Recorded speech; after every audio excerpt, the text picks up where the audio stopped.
السلام علیکم ورحمۃ اللہ وبرکاتہ. وعلیکم السلام ورحمۃ اللہ وبرکاتہ.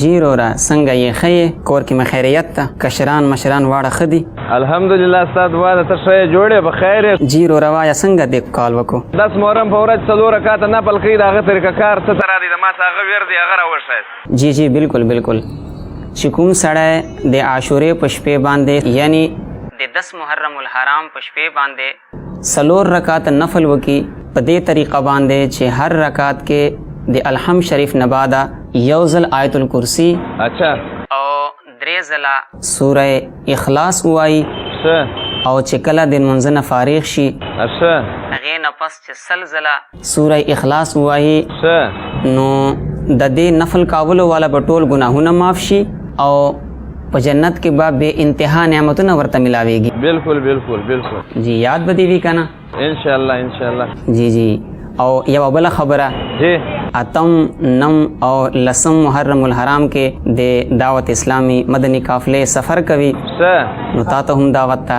نو ته هم په 2 قافلو کې سفر کول نیت وکا انشاءاللہ انشاءاللہ انشاءاللہ په مخادخه. انشاءاللہ. السلام علیکم ورحمۃ اللہ وبرکاتہ. وعلیکم السلام. اللہ حافظ.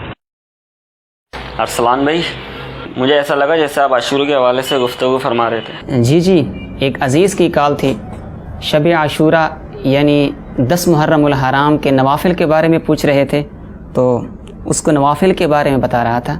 ہمیں بھی بتا دیں تاکہ ہم بھی اس کی برکتیں حاصل کر لیں. جی جی بالکل کیوں نہیں.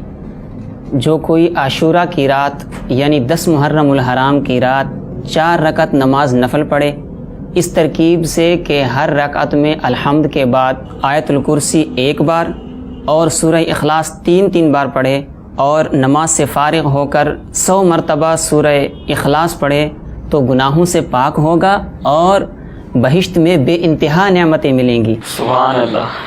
یاد رہے گا نا انشاءاللہ.